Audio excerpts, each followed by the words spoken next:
Good day and welcome. Today I'm going to talk about Hammers Slammers, which is a 1979 novel published by David Drake. David Drake was a veteran of the Vietnam War, and when you think about Hammer Slammers, it's important to consider the context of the Vietnam War. I'm going to try not to get into too much detail here, but the Vietnam War was a fairly significant event.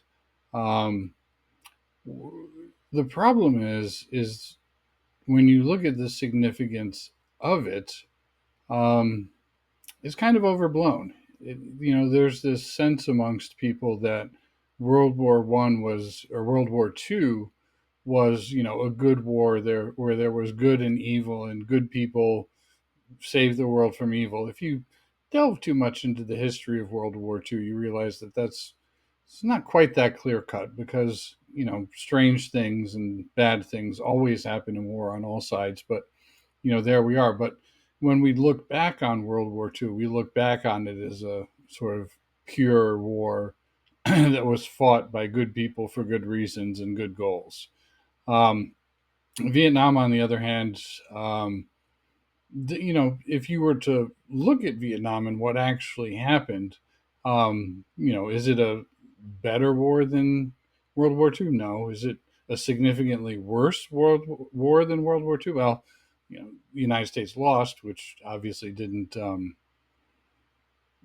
really help the national psyche. But bad things happened.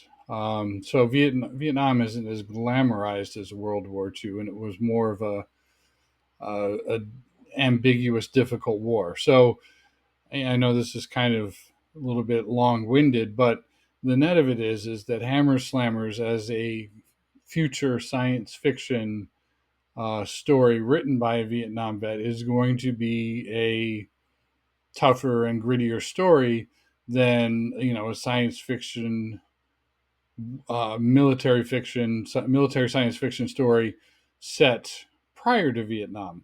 There's plenty of um, military science fiction in the spirit of wooden ships and iron men, where people are laboring hard and fighting on the side of good against the side of evil and so on. Whereas um, Hammer Slammers does not fit that bill.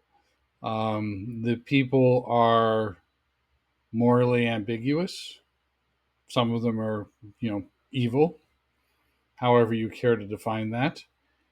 And some of them are people who are in a situation that's a difficult situation, and they're trying to make the best of it and work through things. One of the things that they talk about in one of the stories, so Hammer Slammers, the book itself, is a collection of short stories with interludes in which David Drake does his world building.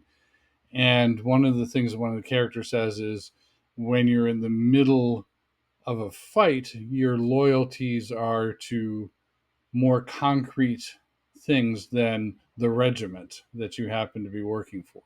And I think that's really one of the themes that gets covered a lot, is where are people's loyalties, and what are they loyal to, and what motivates people to go out and fight.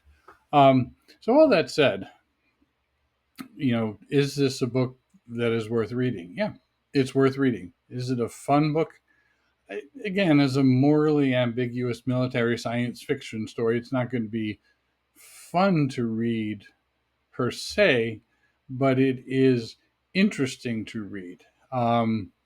Drake develops a number of characters in the book. The characters are, generally speaking, characters that you want to see more. You want to see, how do events influence them? How do they grow as the stories move on? And you do see a lot of, the stories. The short stories are told over an interval, and the characters do get a chance to grow and develop and change, for better and for worse, um, during their times in the stories, and you really look forward to reading more about that and understanding that.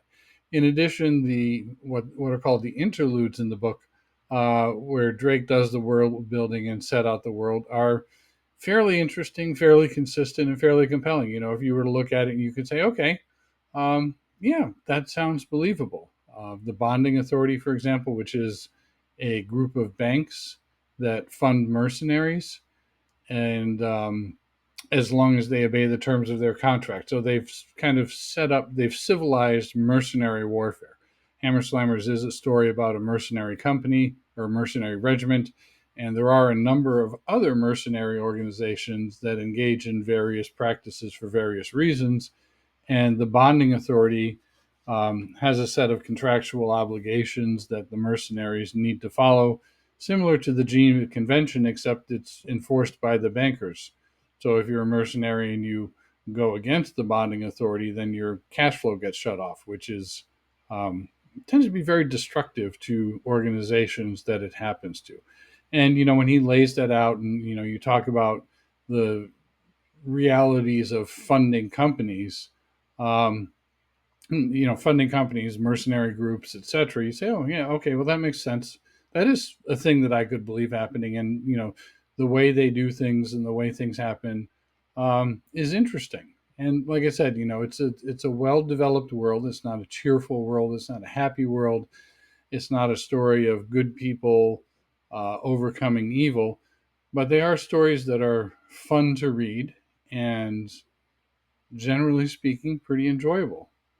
So, as always, thank you for listening this long, and I will talk to you later.